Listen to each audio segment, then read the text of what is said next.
Naja, der hat eigentlich eine sehr lange Entwicklung schon genommen. Wir sind mittlerweile im 22. Vereinsjahr. Und die ursprüngliche Aufgabe des Vereines, die Gründungsväter, die Idee der Gründungsväter war die, dass sie gesagt haben, die Region Eisenstraße hat ein reiches montanhistorisches Erbe. Um dieses Erbe nicht in Vergessenheit zu geraten, das war so die Grundidee. Man hat dann sehr viele Projekte gemacht, hat zum Beispiel alte Schmieden revitalisiert. In der weiteren Folge hat man dann gesagt, naja, jetzt hat man Projekte gemacht, hat das quasi auch, Gott sei Dank, für die Nachwelt aufbereitet. Dann ist irgendwann einmal die Fragestellung gekommen, naja, wenn es diese Projekte schon gibt, dann sollten wir sie auch touristisch vermarkten. Das heißt, das war so die zweite Phase des Vereins.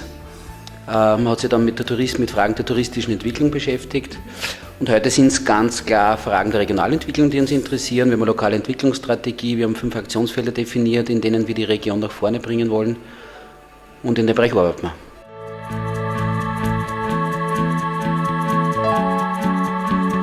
Ja, der wichtigste Partner ist in dem Fall natürlich die Mostviertel Tourismus GmbH. Das Land Niederösterreich ist ja aufgeteilt in 5 Destinationen, die touristische Vermarktung machen. Der wesentliche Partner und der auch für die Vermarktung zuständig ist, hier eben die Destination Mostviertel.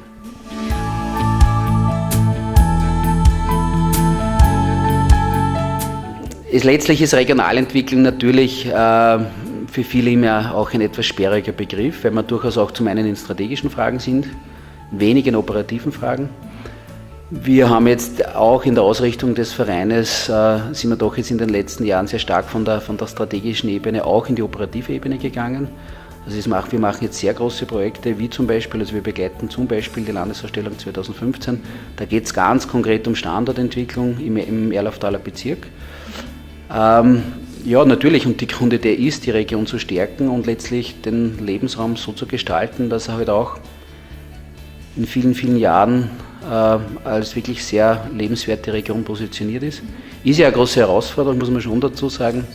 Das Thema der Demografie, das Thema der Urbanisierung ist ganz, ganz stark bei uns da. Also uns gehen die jungen Leute sehr stark aus der Region. In den Strukturdaten zeichnet sich auch ab, dass wir sehr stark auch das Thema der Überalterung, mit dem werden wir sehr stark konfrontiert sind in den nächsten Jahren.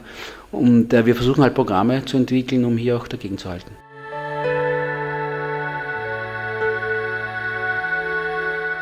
Natürlich haben wir unsere klassische Markenentwicklung gemacht. Es gibt ja auch das klassische Logo, das uns nach außen repräsentiert. Und unsere Intention ist natürlich, die Eisenstraße in allen Facetten in der Region zu transportieren. Mit allen Maßnahmen, die es da halt dafür gibt. Das ist halt der Webauftritt genauso wie intensive Öffentlichkeitsarbeit. Wir machen sehr, sehr viele Presseaussendungen, wollen über unsere Projekte informieren. Aber das haben wir indirekt schon ein bisschen angesprochen. Mir geht es dann auch sehr stark halt auch um Produktentwicklung indirekt dazu. Das heißt, wir entwickeln halt auch eine Eisenstraßentracht, weil wir damit auch letztlich die Marke transportieren. Es gibt ein Eisenstraßenbier, das gebraut wird in der Region zum Beispiel, auch mit die dahinter die Marke zu transportieren.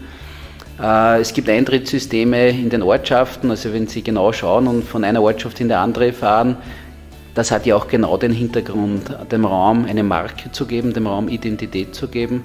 Also wir arbeiten dann schon sehr intensiv daran, wobei das große Manko, das ich auch persönlich sehe, ist halt diese Markenvielfalt und die Region hat sich halt noch nicht wirklich dazu entschieden, sich quasi auf eine Marke zu positionieren. Das hängt sehr viel mit historischen Gegebenheiten zusammen. Ich verstehe das auch, also einem Erlauftal oder einem Ybbstaler zu erklären, wir sagen jetzt zukünftig nicht mehr Ybbstal, sondern das ist die Region Eisenstraße, ist einfach aus einer Historie heraus nicht ganz so einfach.